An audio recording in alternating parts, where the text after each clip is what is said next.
Good morning all of you. ASP classes में आप लोग का स्वागत है। चलिए आज हम आप लोग को एक बात बताते हैं। क्या बता रहे हैं सुनिएगा। क्लास टेंथ ठीक है ना। क्लास टेंथ का मैथ का ऑब्जेक्टिव बता रहे हैं, ठीक है ना।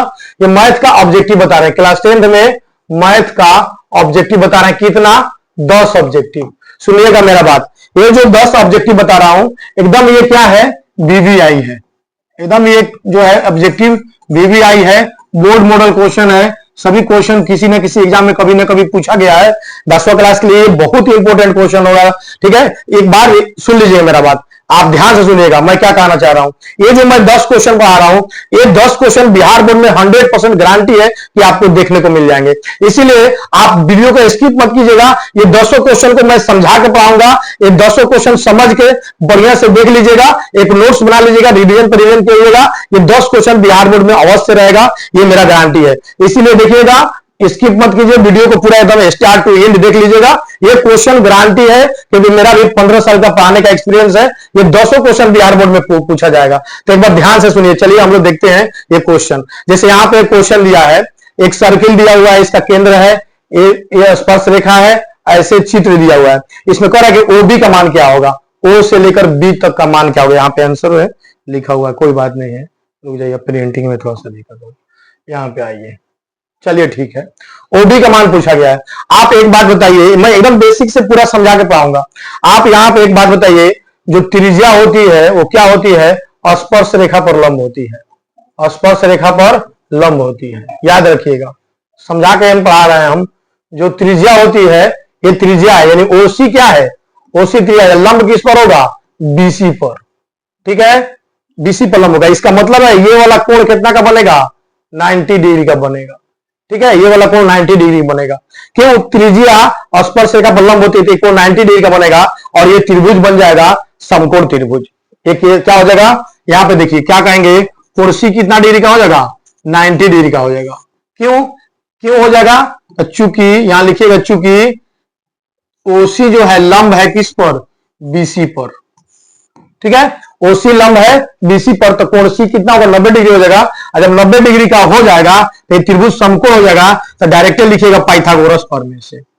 पाइथागोरस प्रमेय से, पाइथागोरस प्रमेय से, पाइथागोरस प्रमेय से।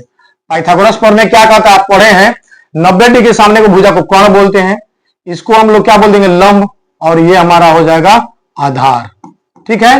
तो कर्ण यानी एच का फॉर्मूला क्या लग जाएगा? तो रूट लगा दीजिएगा फॉर्मूला में, इसमें लंब का स्क्वायर प्लस आधार स्क्वायर कर दीजिएगा, ठीक है। बताइए लंब का मान कितना है? तो 3 का स्क्वायर हो जाएगा। आधार कितना है? 4, तो 4 का स्क्वायर हो जाएगा। ये टोटल मिलके आएगा 3 3 9 प्लस 4 चौका 16, ये हो जाएगा 25। अब 25 हो जाएगा। अब 25 का वर्गमूल निकालिएगा तो 5 आएगा, ये सेंटीमीटर हो जाएगा। तो यही हमारा ओबी का मान निकल के आएगा, ठीक है। ये हमारा ओबी का मान निकल के आएगा, ठीक है। अगर ये 2 नंबर में पूछता है तो ऐसे बनाइएगा। कितना लोग कहेगा सर आप बोल रहे हैं कि बहुत अच्छा से पढ़ा देंगे, शॉर्टकट पढ़ा देंगे, लेकिन तो आप तो बड़ा बना दिए। तो अगर ये 2 नंबर में पूछेगा तो ऐसे बनाइएगा। अगर आप चाह रहे हैं कि नहीं हम लोग जो है इसको शॉर्टकट बनाते हैं, तो सबसे पहले बेसिक तो आना चाहिए ना, तब ना शॉर्टकट बनाइएगा। तो सबसे पहले जान लीजिएगा कि ये जो आपको दिख रहा है यहाँ पे, ये जो आपको दिख रहा है त्रिज्या, ये त्रिज्या स्पर्श रेखा पर क्या होता है? लंब होता है। तो त्रिज्या जब स्पर्श रेखा पर लंब होता है तो 90 यहाँ पे कोण बन जाएगा 90 डिग्री का, और 90 के सामने की भुजा का हो जाएगा कर्ण। और कर्ण का फॉर्मूला क्या लगता है? तो आप बताइए। तो रूट लगा के लंब स्क्वायर, तो लिखने के जरूरत नहीं। लंब कितना है? 3, 3 का स्क्वायर आप प्लस इधर क्या है? 4, 4 का स्क्वायर, ये होगा कितना? 25। इसका आंसर कितना आ जाएगा? 5। सब सेंटीमीटर में, तो ये भी सेंटीमीटर में आपका आंसर बनकर तैयार हो जाएगा। और कुछ दिक्कत नहीं है, बस यही काम करना है। आप जैसे भी करें इसको आप बना पाएंगे, कहीं दिक्कत आपको नहीं होगा। चले आगे, कोई दिक्कत नहीं है, आगे आइए। अगला क्वेश्चन देखते हैं। अब ये क्वेश्चन रहा, ठीक है ना। ये क्वेश्चन देखा जाए, ये क्वेश्चन क्या है? थेल्स प्रमेय से लिया गया है। ये क्वेश्चन कहां से लिया गया है? थेल्स प्रमेय से लिया गया है।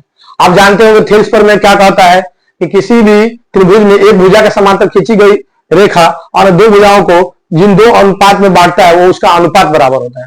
मतलब यहाँ पे थेल्स प्रमेय क्या कर रहा है? इसी का मान का निकालने के लिए, इसका मान निकालने के लिए बोला है। तो सबसे पहले थेल्स प्रमेय को समझिए। थेल्स प्रमेय क्या है इसमें सुनिएगा। थेल्स प्रमेय क्या होता है हम आपको बता देते हैं, सुनिए। यहां पे जो डीई है समानांतर है बीसी के। क्या है? डीई समानांतर है बीसी के इस त्रिभुज में। तो क्या हो जाएगा यहां पे? ये हो जाएगा एडी अब बाटा में डीबी, एडी बटा में डीबी बराबर क्या हो जाएगा? एई, एई बाटा में हो जाएगा ईसी। ठीक है, ये भी क्वेश्चन 2 नंबर में भी पूछा जाता है और ऑब्जेक्टिव में भी पूछा जाता है। तो मैं 2 नंबर बनाने का तरीका बता दे रहा हूं और शॉर्टकट भी बता दूंगा। ठीक है, यहां सुनिएगा। जब भी थेल्स पर में ऐसा चित्र दिया है और ये दोनों भुजा आपको दिखिएगा, ये दोनों क्या है? समानांतर है। तो पक्का जब ये दोनों भुजा समानांतर है तो थेल्स पर में लगता है। ठीक है, जब भी किसी त्रिभुज में ये वाला भुजा और ये वाला समानांतर दिखा दे तो समझिएगा थेल्स पर में लगेगा। और जब थेल्स पर में लगेगा तो होगा क्या? देखिएगा, ए से डी अब बाटा में डी भी बराबर हो जाएगा ए से ई बटा में ईसी बराबर हो जाएगा। अब वैल्यू रख दीजिए, एडी का मान दिया है 3, चलिए सब सेंटीमीटर में दिया है। ठीक है, सब सेंटीमीटर में जो भी है सेंटीमीटर। तो ऊपर में हो जाएगा 3 अब बाटा में नीचे में कितना दिया? 6 बराबर एई का मान देखिए कितना दिया? 5 अब बाटा में ईसी का मान क्या कर रहा है? एक्स दिया है और ईसी का मान पूछा है, एक्स का मान पूछा है। आप तीछा तीछी गुना कर लीजिए, 3x हो जाएगा और बराबर 6 5 30 हो जाएगा। 3 से आप काट दीजिएगा 3 दहा के 30, इसीलिए x का मान निकल के आ जाएगा 10 और यही x क्या था? तो EC था, तो EC का मान यहां से आ जाएगा 10 और बन के ये तैयार हो जाएगा, बन के ये तैयार हो जाएगा। फिर से एक बात समझ लीजिए, कह रहा है थेल्स पर में ये चित्र दिया था, थेल्स पर में दिया था, कह रहा है कि ये मान निकाल के दिखाइए। ठीक है, आप जब भी त्रिभुज देखिए थेल्स पर में का नाम दिया, ये दोनों भुजा समानांतर है। जब किसी त्रिभुज में 2 भुजा समानांतर है तो ये भुजा जो है इस त्रिभुज को डी और ई पर काटा है, तो एडी बटा डीबी बराबर होगा एई बटा ईसी, एडी बटा डीबी बराबर होगा एई बटा ईसी। सबका मान रखे, तिरछा तिरछी गुना करिए, जो अज्ञात रहेगा आपका निकल के आ जाएगा। अब कहिएगा सर कि हम लोग को जो है थोड़ा शॉर्टकट में भी बता दीजिए, अगर ऑब्जेक्टिव बनाना है तो इतना काम नहीं करना हो तो ठीक है। आप पहले आप फिगर देख लीजिए, यहां देख लीजिए दोनों समानांतर है। इसका मतलब क्या है कि इसके यहां जो भुजा है एडी बटा डीबी और एई बटा ईसी समान अनुपात में होगा। तो डायरेक्टर क्या लिखिएगा? एडी बटा डीबी ना 3 बटा 6, इधर लिखिए 3 बटा 6 अब बराबर करिए, इधर लिखिए 5 बटा इधर में x।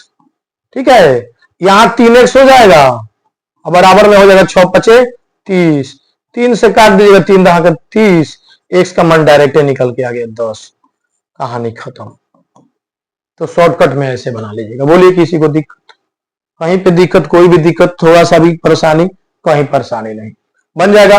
तो शॉर्टकट में ऑब्जेक्टिव के लिए ऐसा करना है और 2 नंबर में आएगा तो ऐसा करना है। चलिए आइए यहां पे देखिए, एक क्वेश्चन दिया है, बहुत ही बेहतरीन क्वेश्चन है, बहुत ही बेहतरीन क्वेश्चन है। और ये क्वेश्चन बिहार बोर्ड में कितने बार पूछे गए हैं, ठीक है ना? कितना बार ये पूछा गया क्वेश्चन, इस क्वेश्चन पर ध्यान देने की जरूरत है। ठीक है ना?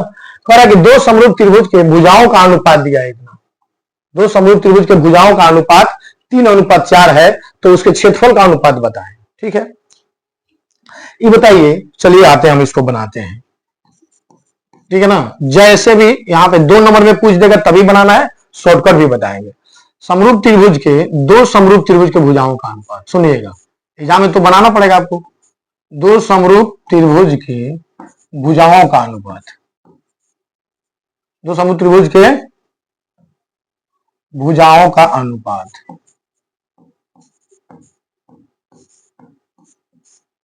2 समरूप त्रिभुज की भुजाओं का अनुपात कितना दिया है? 3:4 है। ठीक है, कह रहा है कि क्षेत्रफल का अनुपात बताइएगा। तो सुन लीजिएगा, फिर से लिखिएगा, इसलिए 2 समरूप, इसलिए 2 समरूप त्रिभुज के, ठीक है लिख देते हैं भाई, 2 समरूप त्रिभुज के क्षेत्रफलों का अनुपात कितना होगा? 2 समरूप त्रिभुज के क्षेत्रफलों का अनुपात कितना होगा? ठीक है, अगर 2 नंबर में पूछेगा तो ऐसे बनाना ही पड़ेगा, डायरेक्ट आंसर तो नहीं लिख दीजिएगा। 2 समरूप त्रिभुज के भुजाओं का अनुपात दिया इतना, कर इसके क्षेत्रफलों का अनुपात बताइए। तो क्या करिएगा आप, 3 है ना तो 3 का स्क्वायर कर दीजिएगा, बीच में अनुपात लगा दीजिएगा, इधर 4 है तो 4 का स्क्वायर कर दीजिएगा। ये कितना जो है 3 तिहाई 9 अनुपात 4 चौका 16, ये आपका बन के तैयार हो जाएगा, ये आपका बन के तैयार हो जाएगा, कहीं दिक्कत नहीं है। दो समरूप त्रिभुज के भुजाओं का अनुपात 3:4 है, तो दो समरूप त्रिभुज के क्षेत्रफलों का अनुपात क्या होगा, तो इसका स्क्वायर है इसका स्क्वायर 9:16 हो जाएगा। अब कोई कह रहा है कि सर नहीं थोड़ा और शॉर्टकट कर दीजिए, इतना तो हम काम नहीं करेंगे। तो सुनिएगा कितना दिया भुजाओं का अनुपात 3:4, तो क्षेत्रफल का अनुपात कितना 3 का अनुपात 9, 3 का स्क्वायर 9 और 4 का अनुपात 4 का स्क्वायर 16। भुजा का अनुपात दिया 3:4, तो क्षेत्रफल का अनुपात कितना दिया 3 का स्क्वायर 9 और 4 का स्क्वायर 16। यहाँ पे क्या करिएगा, यहाँ पे 3 का स्क्वायर कर दीजिएगा, इधर में क्या करिएगा 4 का स्क्वायर कर दीजिएगा, 9:16। बस मात्र 2 से 4 सेकंड में आपका बन जाएगा, ठीक है ना, कहीं दिक्कत इसमें नहीं है, कोई किंतु परंतु आपका नहीं है। तो ये बन के तैयार हो जाएगा हमारा क्वेश्चन, ठीक है। चलिए आइए एक और क्वेश्चन पे बात करते हैं, एक और क्वेश्चन पे बात करते हैं। यहां पे क्वेश्चन दिया हुआ है 3 + √2 कौन सी संख्या है, ठीक है ना। ये भी क्वेश्चन देखिए, मैं जितना क्वेश्चन यहां लिया हूं मोस्ट VVI लिया हूं, जो एग्जाम में आने वाले हैं, पक्का आएंगे। आप देख लीजिए यहां से 10 क्वेश्चन में से 10 क्वेश्चन रहने वाले हैं, सभी के सभी क्वेश्चन रहने वाले हैं, ठीक है ना। ऐसे नहीं कि मतलब आया आदमी उठ के और सुबह सुबह जो है इसको बना दिया, ऐसा नहीं है, ठीक है ना। एकदम क्लियर मैं बोल रहा हूं कि एक क्वेश्चन आपको देख लीजिएगा बिहार बोर्ड में रहेगा, ठीक है ना, एकदम गारंटी रहेगा, क्योंकि एकदम सिलेक्टेड क्वेश्चन है, देना ही देना है क्वेश्चन। देखिए यहां पे कह रहा है कि 3 + √2 कौन सी संख्या, ऑप्शन दिया हुआ है यहाँ पे, एक में दे रहा है परमेय संख्या, अपरमेय संख्या, सम संख्या, इनमें से कोई नहीं, ठीक है, ठीक है ना, कोई दिक्कत नहीं है। पहले हम तो बोल देंगे बाबू कि हाँ ये आंसर होगा, टिक मार लीजिएगा, ऐसे नहीं करना है, समझ लेना है फिर करना है। क्या समझना है तो सुनिएगा, नोट में यहां समझ लीजिएगा, नोट में क्या समझिएगा। पहला नोट ये है पौशोन्ना, पौशोन्ना माने क्या है बाबू, परमेय संख्या। अब प्लस कर दे औशोन्ना, पौशोन्ना, सशोन्ना, अपरमेय संख्या। ये क्या है परमेय संख्या और ये क्या है अपरमेय संख्या। जब परमेय संख्या और अपरमेय संख्या को जोड़िएगा तो याद रखिएगा वो हमेशा बनेगा औशोन्ना, पौशोन्ना, सशोन्ना। अब तो समझ गए होंगे, इसको परमेय संख्या बोलेंगे और इसको अपरमेय संख्या। इसको हम लोग क्या बोलेंगे बाबू, लिख दे रहे हैं हम आपको, कहीं दिक्कत नहीं हो। ये परमेय सोलना, परमेय संख्या हो गया, और इसको हम लोग क्या याद रखेंगे, अपरमेय संख्या, अपरिमेय संख्या, अपरिमेय संख्या, ठीक है। तो जब परमेय संख्या और अपरमेय संख्या जोड़ेंगे तो क्या बन जाएगा, अपरमेय संख्या बन जाएगा। दूसरा नंबर सुनिएगा, पौशोन्ना, सशोन्ना, मतलब परमेय संख्या घटा दें अपरमेय संख्या, अपरमेय संख्या, ठीक है बाबू। याद रखिएगा परमेय संख्या में से घटा दिया अपरमेय संख्या, ये भी बनेगा अपरमेय संख्या, ये भी क्या बनेगा आपका अपरमेय संख्या बनेगा। आइए तीसरा नंबर में, तीसरा नंबर क्या कर रहा है सुनिएगा, परमेय संख्या में गुना कर दे अपरमेय संख्या से, अपरमेय संख्या से, ये दोनों को गुना कर देंगे तब वो बनेगा, तब वो बनेगा अपरमेय संख्या। बहुत कीमती चीज बता रहा हूं, बहुत क्वालिटी लेवल का चीज बता रहा हूं। चौथा नंबर में परमेय संख्या, इसमें हम भाग कर दे इससे अपरमेय संख्या से, अपरमेय संख्या से, ठीक है, तब भी ये बनेगा अपरमेय संख्या, तब भी ये बनेगा अपरमेय संख्या। बहुत ही बेहतरीन बात लिखा गया आपके बोर्ड पर, बहुत ही बेहतरीन बात आपके बोर्ड पर लिखा गया, जल्दी मिलता नहीं है भाई, ठीक है। तो ये 4 चीज है, ये 4 चीज है, आपको एकदम रट्टा मार लेना है, ठीक है। परमेय संख्या को अपरमेय संख्या से जोड़िए, घटाइए, चाहे गुना करिए चाहे भाग करिए, वो हमेशा क्या बनता है, वो हमेशा अपरमेय संख्या ही बनता है, ठीक है। अब बात आता है क्या, कितना लोग परमेय संख्या और अपरमेय संख्या नहीं समझते होंगे, तब फिर समस्या आएगा। बहुत बड़का बीमारी है भाई कि परमेय कौन है और अपरमेय कौन है, जब तक हम जानेंगे नहीं तब तक ये बात भी नहीं आएगा। तो हम परमेय और अपरमेय में भी अंतर बता देते हैं। यहां पे हमारे पास 4 नंबर पेज खाली रह गया था इसीलिए, ठीक है। चलिए आइए देखिएगा, परमेय संख्या भी समझ लेना हम लोग को और अपरमेय संख्या भी हम लोग को समझ लेना, अपरमेय संख्या भी समझ लेना। परमेय संख्या क्या होगा आप सुन लीजिएगा, ये बटा में होता है। जैसे मान लीजिए दिया है 3/2, चाहे 4/5, चाहे कोई लिख दिया -4/5, जब वो होगा। ये -3/2 लिख दे तब वो होगा। अगर कोई लिख दे 5 तब भी क्या है ये परमेय संख्या। क्यों, क्योंकि सर आप तो बोले बटा में रहेगा, तो भैया बटा में रहेगा तो देखो यहाँ कुछ नहीं, तो बटा में 1 है, ठीक है। अगर कोई कहे 4 ये भी परमेय संख्या है। तो बट्टा में कहिएगा कि सर बट्टा में नहीं है, भैया नीचे में तो एक है ना, एक तो हर चीज के नीचे में रहता है। कोई कहे -2, भैया ये भी परमेय संख्या है, इसके बट्टा में क्या रहना चाहिए, एक है। ठीक है, तो ये सब क्या होता है, परमेय संख्या होता है। क्लियर, अब आपको समझ में आ गया होगा कि परमेय संख्या। जैसे कोई कहा 0, भैया ये भी परमेय संख्या है, क्योंकि 0 को हम ऐसे भी लिख सकते हैं 0/1, 0 ही देगा, तो 0 भी परमेय संख्या है। तो या तो हम किसी संख्या को बट्टा में लिखे, अच्छा बट्टा के नीचे, मतलब बट्टा में नीचे कुछ नहीं दे तो एक छिपा रहता है, तो परमेय संख्या होता है। तो अब आपको समझ में आ गया कि हाँ परमेय संख्या कौन, और परमेय संख्या कौन कौन होता है। जिसे रूट के अंदर किसको किसको लिख दीजिए, जैसे रूट के अंदर 2 लगा दीजिए, अपरमेय हो जाएगा। रूट के अंदर किसको लगा दीजिए, 3 लगा दीजिए, ये भी अपर में हो जाएगा। रूट के अंदर 5 लगा दीजिए, ये भी अपर में हो जाएगा। आपको कहिएगा सर रूट के अंदर 4 क्यों नहीं लगा रहे हैं, भैया 4 का वर्गमूल 2 आता है, तो ये 4 का वर्गमूल 2 आता है, ये 2/1 हो जाता है, तो ये √4 कैसा संख्या है, परमेय संख्या है। ठीक है, 4 हो जाएगा, √9 हो जाएगा, इसका भी, ये भी क्या हो जाएगा, परमेय संख्या हो जाएगा। रूट के अंदर 16 लगा दीजिएगा, ये भी दे देगा 4, ये भी परमेय संख्या हो जाएगा। रूट के अंदर 25 लगा दीजिएगा, ये भी दे देगा 5, ये भी परमेय संख्या हो जाएगा। रूट के अंदर 36 लगा दीजिएगा, ये दे देगा 6, ये भी परमेय संख्या हो जाएगा। इस सबको नहीं लगाना है, किसको किसको लगाना है, जिसका वर्गमूल नहीं निकले। जैसे 5 हो गया, 6 का वर्गमूल दशमलव में आता है। रूट के अंदर 7 लगा दीजिए, रूट के अंदर 8 लगा दीजिए। रूट के अंदर क्या 9 लगाएंगे तो वर्गमूल 3 आ जाएगा, 9 का वर्गमूल 3 आ जाएगा, ये परमेय हो जाएगा। तो रूट के अंदर 9 नहीं होगा, रूट के अंदर 10 हो जाएगा, रूट के अंदर 11 हो जाएगा। जिसका वर्गमूल आप नहीं निकालते हैं, अगर निकालेंगे भी तो दशमलव से, यहाँ देखिए √2 है, इसका वर्गमूल निकालेंगे तो आएगा 1.414। तो ये सब का वर्गमूल जो है दशमलव में आता है, इसीलिए अपरमेय होता है और ये परमेय होता है। अब आप समझ गए होंगे, तो शायद आप आंसर यहाँ पे लगा सकते हैं। कहां पे गया, ये वाला। ठीक है, अब आप समझ गए, यानी कि परमेय संख्या में अपरमेय संख्या को जोड़ेंगे तो अपरमेय बनेगा, परमेय संख्या में अपरमेय संख्या घटाएंगे तब वो अपरमेय बनेगा, परमेय संख्या में अपरमेय संख्या गुना करेंगे तब वो अपरमेय बनेगा, भाग करेंगे तभी अपरमेय बनेगा। अब आप देख लीजिए, कह रहा है कि ये बताइए 3 कौन संख्या है, पद सुनना, परमेय संख्या है कि नहीं, 3 परमेय संख्या है। ये कौन संख्या है, अपरमेय संख्या है। अपरमेय संख्या है कि नहीं बताओ, अभी तो बताए हैं भाई। तो ये परमेय है और अपरमेय है, जोड़े हैं, तो क्या बनेगा, अपरमेय बनेगा भैया। आंसर यहाँ पे क्लियर है, हो गया, अब आपका बन के तैयार, तो आप समझ गए। बोले किसी को दिक्कत, तो जब भी परमेय और अपरमेय को जोड़ा जाए, घटाया जाए, गुना किया जाए, भाग किया जाए, वो हमेशा क्या बनता है, अपरमेय ही बनता है। तो ये अपरमेय संख्या इसका आंसर हो जाएगा। चलिए बहुत मेहनत हो गया, वापस समझ में आ गया होगा। आइए, ये भी क्वेश्चन बिहार बोर्ड में पूछा गया, कितनों बार पूछा गया, अब फिर पूछा जाएगा, फिर पूछा जाएगा, ये फिर पूछा जाएगा। देख लीजिएगा, एग्जाम देके आइएगा तो फिर हमको एक बार मैसेज करिएगा सर आया कि नहीं, पक्का छपा हुआ क्वेश्चन आएगा, गारंटी। ठीक है, कह दशमलव प्रसार कैसा होगा, समझ के बनाना है।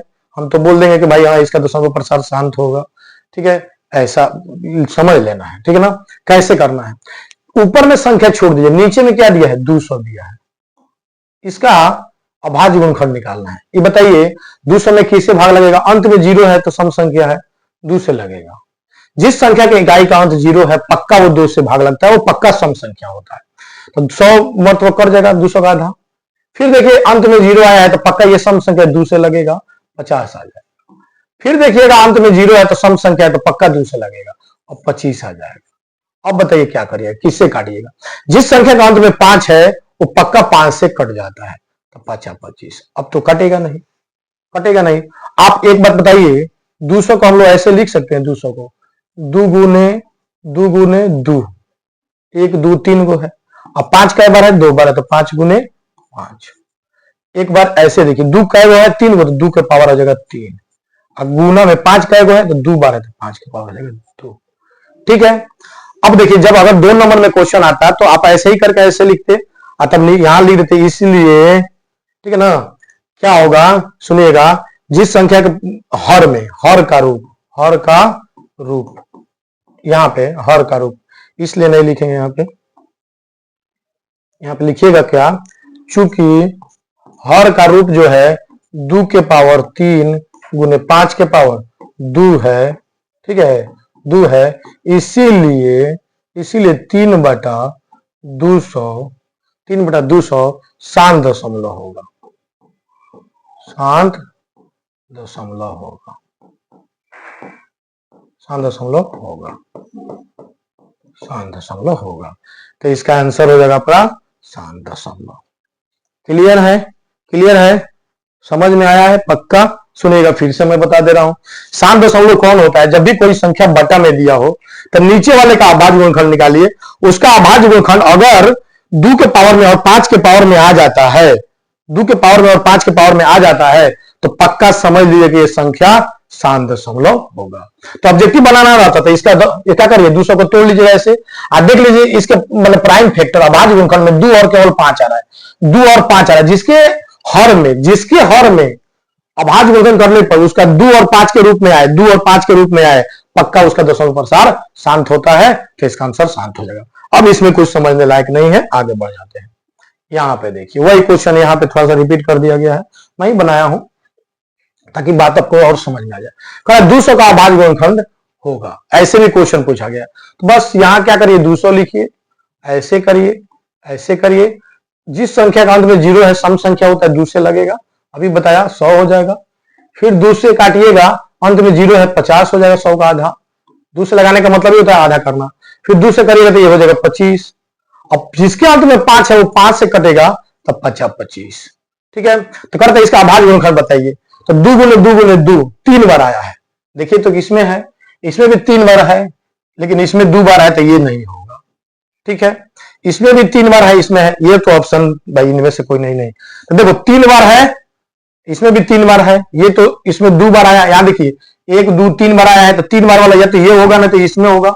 लेकिन इसमें देखिए 5 कई बार आया है, 5 2 बार आया, तो 5 2 इसमें आया है, यानी ये वाला आंसर आपका हो जाएगा। कहीं दिक्कत नहीं है, तो इस तरह से ये क्वेश्चन बन जाएगा। 7 नंबर क्वेश्चन, ये भी बहुत बढ़िया क्वेश्चन है, बहुत बढ़िया क्वेश्चन है, बोर्ड मॉडल क्वेश्चन है, कई बार पूछा गया है, आएगा ही आएगा एग्जाम में, गारंटी है, आना ही आना। देखिए इसको मैं बताता हूं, ऑब्जेक्टिव बता देता हूं, सब्जेक्टिव बता देता हूं, दोनों तरीके से बना देता हूं। देखिएगा यहाँ पे ऊपर में है साइन 30 डिग्री, अब बाटा में है कॉस 60 डिग्री।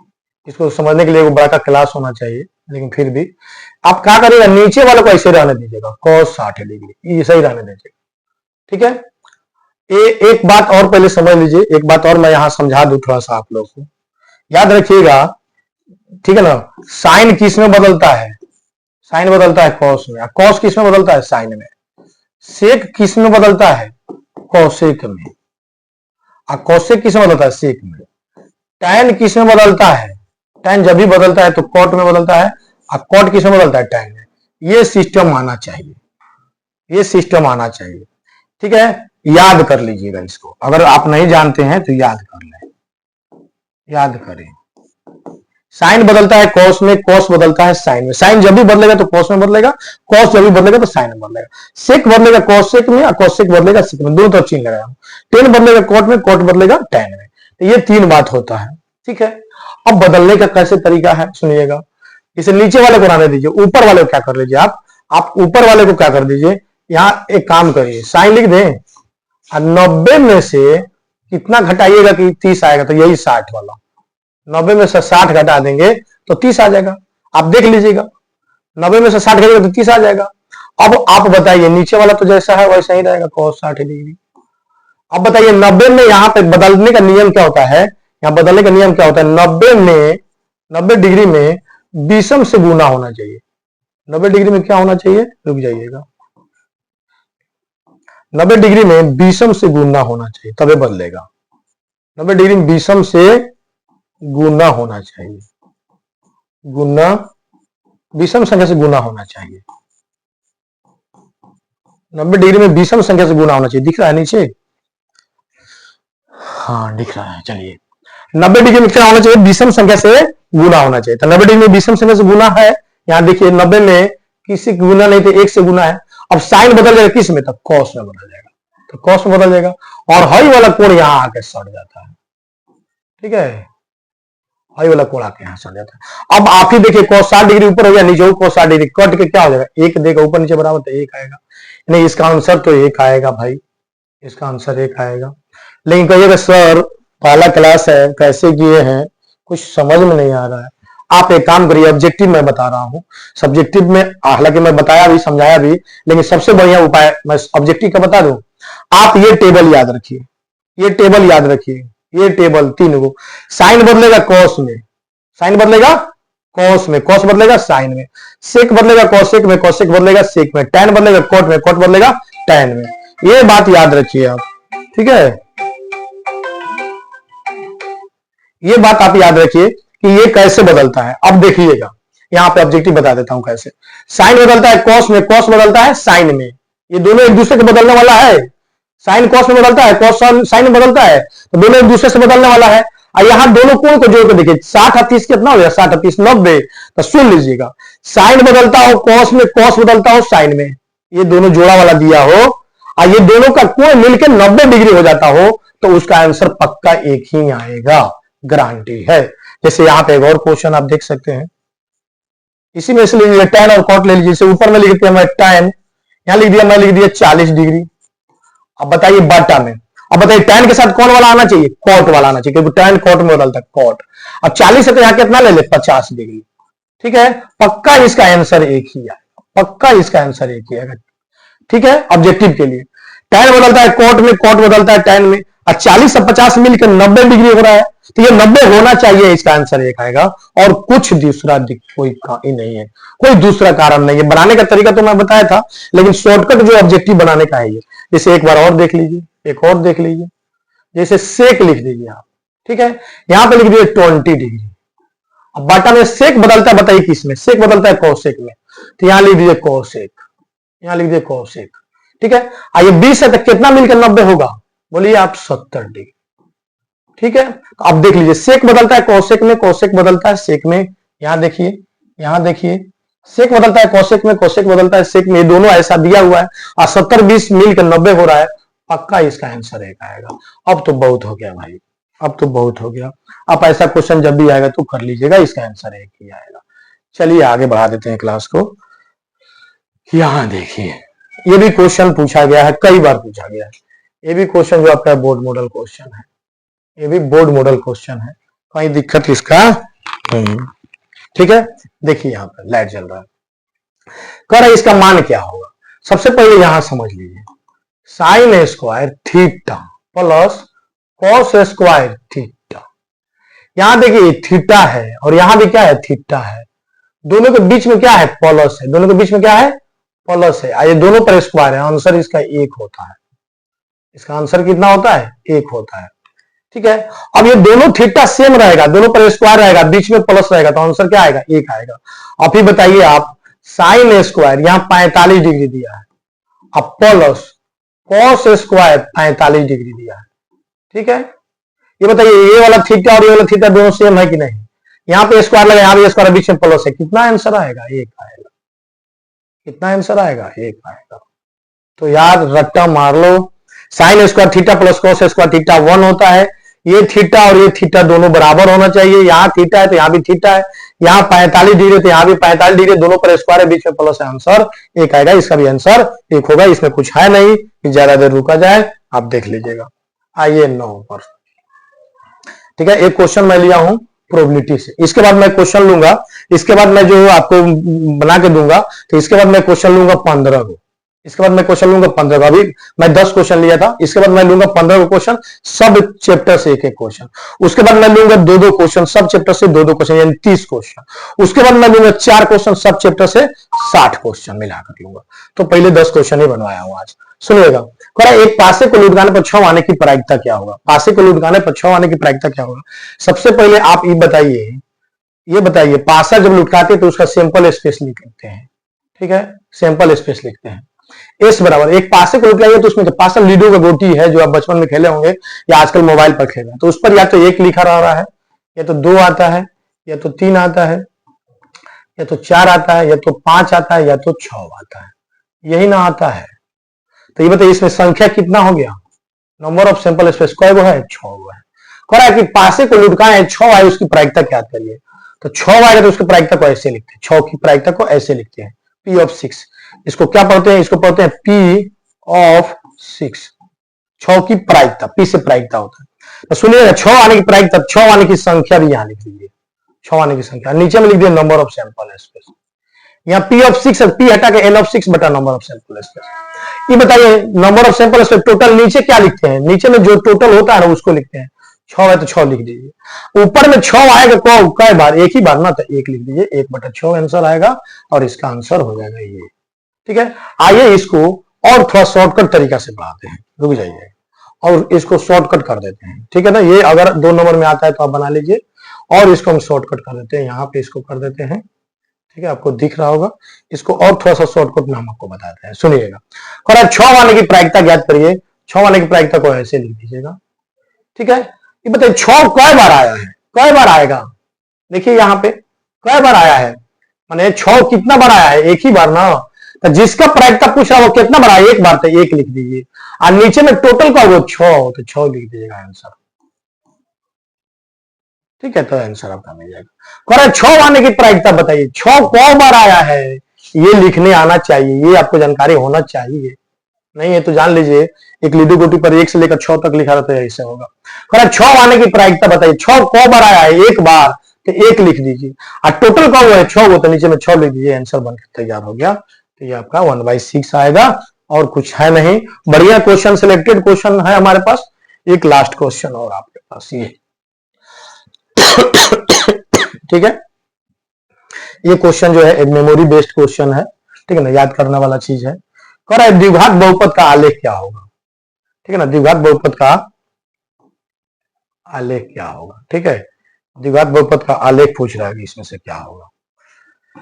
सुनिएगा, द्विघात बहुपद का आलेख, एक घात बहुपद का आलेख तो सरल रेखा होता है, एक घात के बहुपद का आलेख क्या होता है, सरल रेखा होता है। ठीक है ना, टेढ़ी मेढ़ी रेखा होगा नहीं, इसका आंसर होता है बाबू परवलय है। ठीक है, द्विघात बहुपद का आलेख क्या होता है, परवलय होता है। कैसा होता है बता देते हैं, सुनिए। आलेख जब भी खींचते हैं तो हम लोग x डैश y डैश इसी के बीच में खींचे, ये ओरिजिन होता है। तो परवलय जो होता है ना, ये जो होता है ना पैराबोलिक पाथ होता है, परवलय जो होता है कटोरा जैसा बनता है ऐसे ऐसे। ठीक है, इसी को बोलते हैं पाराबोला, अंग्रेजी में क्या बोलते हैं, पाराबोला बोलते हैं, पाराबोला। हिंदी में बोलते हैं इसको परवलय। ठीक है, परवलय। जब भी द्विघात बहुपद का बात करेगा, कहेगा कि इसका आलेख बताइए, तो याद रखिएगा परवलय होता है। द्विघात बहुपद का आलेख क्या होता है, परवलय होता है। ठीक है, द्विघात बहुपद का आलेख परवलय होता है, यहां लिख दे रहा हूं मैं, द्विघात